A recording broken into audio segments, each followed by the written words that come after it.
Greetings, beautiful beings.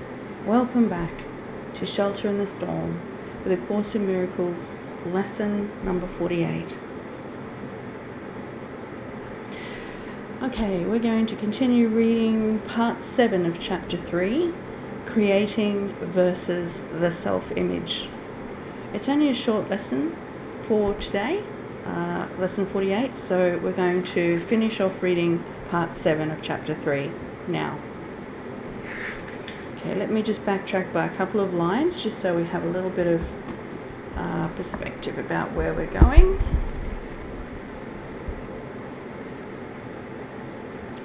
The devil deceives by lies and builds kingdoms in which everything is in direct opposition to God. Yet he attracts men rather than repels them, and they are willing to sell him their souls in return for gifts of no real worth. This makes absolutely no sense. We have discussed the fall or separation before, but its meaning must be clearly understood. The separation is a system of thought real enough in time, though not in eternity. All beliefs are real to the believer. The fruit of only one tree was forbidden in the symbolic garden, but God could not have forbidden it, or it could not have been eaten. If God knows his children, and I assure you that he does, would he have put them in a position where their own destruction was possible? The forbidden tree was named the tree of knowledge.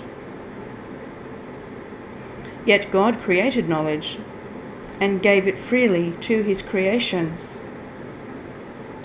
The symbolism here has been given many interpretations, but you may be sure that any interpretation that sees either God or his creations as capable of destroying their own purpose is in error.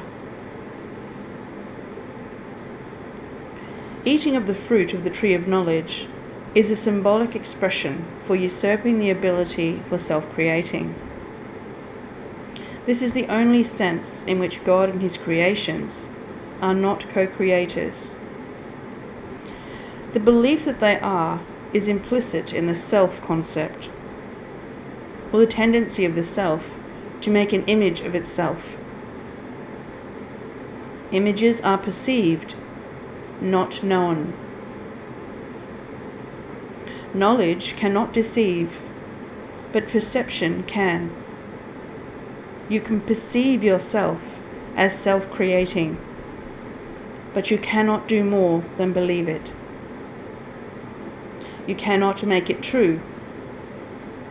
And as I said before, when you finally perceive correctly that you can only be glad that you cannot. Until then, however, the belief that you can is the foundation stone in your thought system, and all your defenses are used to attack ideas that might bring it to light. You still believe you are an image of your own making. Your mind is split with the Holy Spirit on this point, and there is no resolution while you believe the one thing that is literally inconceivable.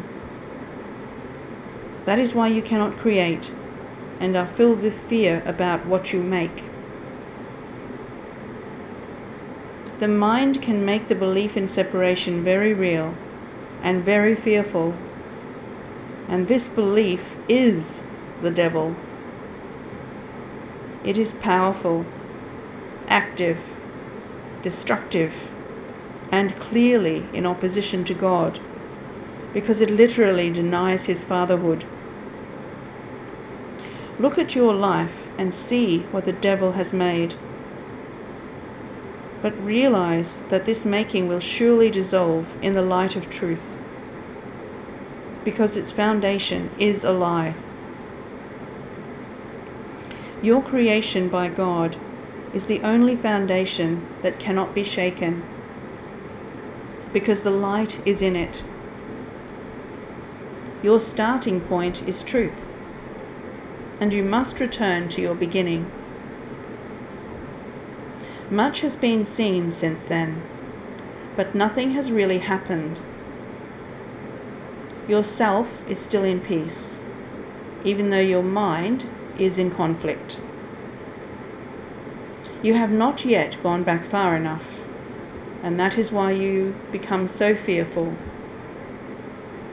As you approach the beginning, you feel the fear of the destruction of your thought system upon you, as if it were the fear of death. There is no death, but there is a belief in death. The branch that bears no fruit will be cut off and will wither away. Be glad. The light will shine from the true foundation of life, and your own thought system will stand corrected. It cannot stand otherwise. You who fear salvation are choosing death. Life and death, light and darkness, knowledge and perception are irreconcilable. To believe that they can be reconciled is to believe that God and His Son can not. Only the oneness of knowledge is free of conflict. Your kingdom is not of this world, because it was given you from beyond this world. Only in this world is the idea of an authority problem meaningful. The world is not left by death, but by truth. And truth can be known by all those for whom the kingdom was created, and for whom it awaits, and for whom it waits. Okay, let's do our lesson 48.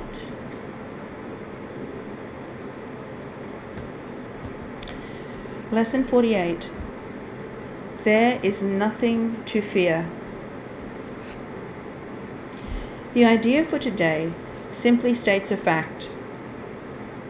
It is not a fact to those who believe in illusions, but illusions are not facts. Facts. In truth, there is nothing to fear.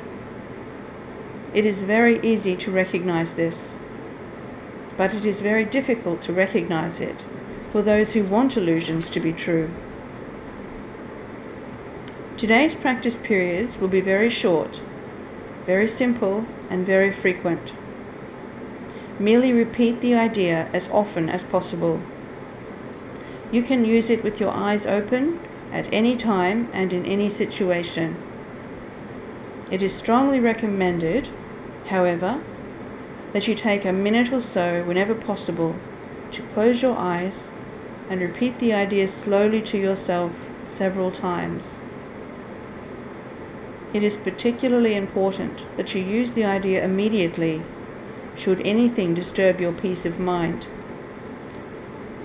The presence of fear is a sure sign that you are trusting in your own strength. The awareness that there is nothing to fear shows that somewhere in your mind, though not necessarily in a place you recognize as yet, you have remembered God, and let His strength take the place of your weakness. The instant you are willing to do this, there is indeed nothing to fear.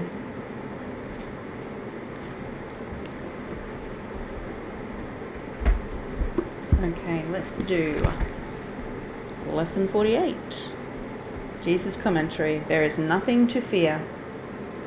Oh, what are those things in the sky?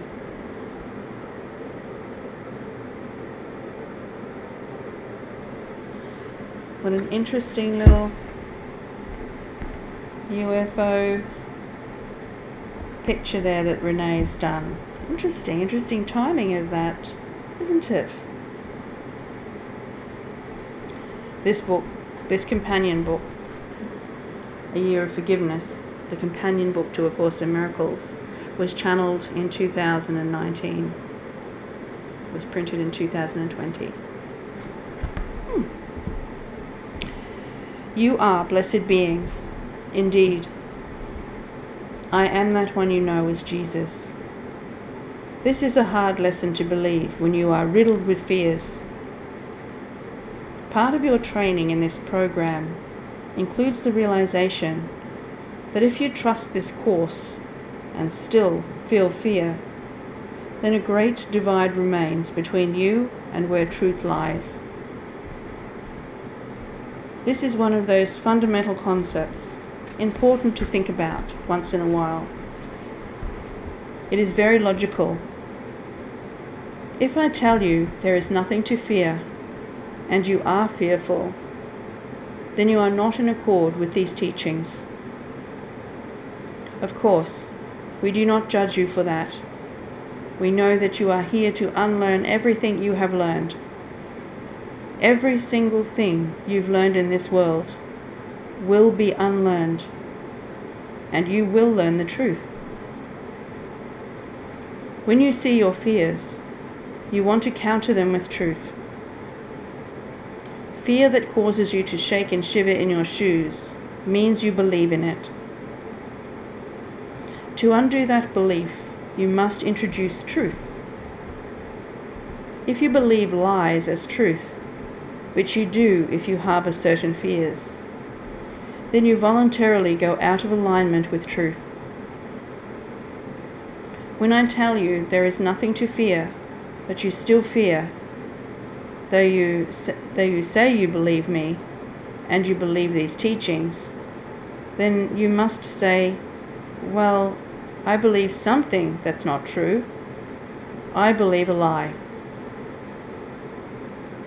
Therefore, the truth that there is nothing to fear seems to be a lie. This is, indeed, an upside-down world you live in.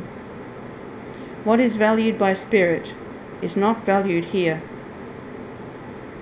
It is important for you to understand that you have truly, through your own volition, chosen separation.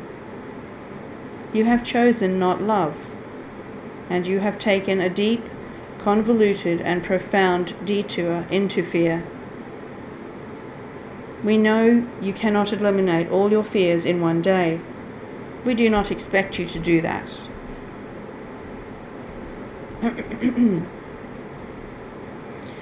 And we do not want you to even think it.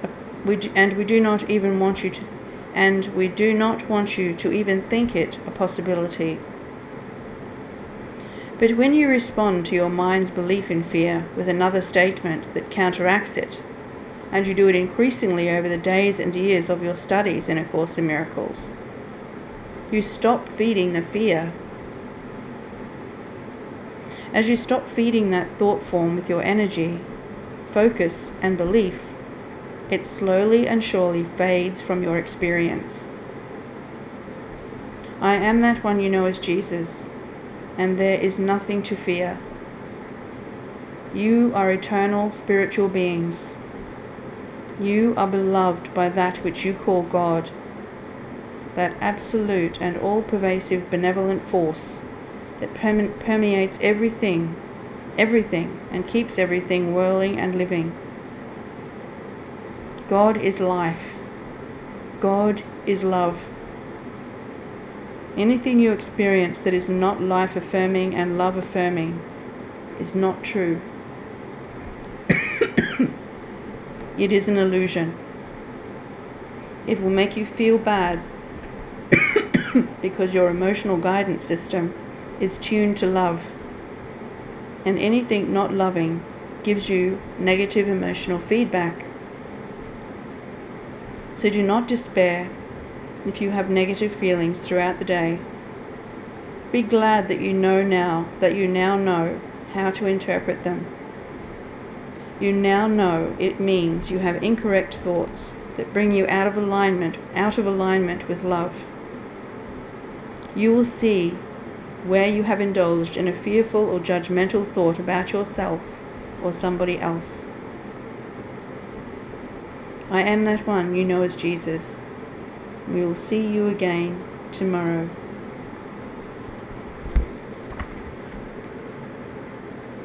Blessings, dearest ones. Namaste.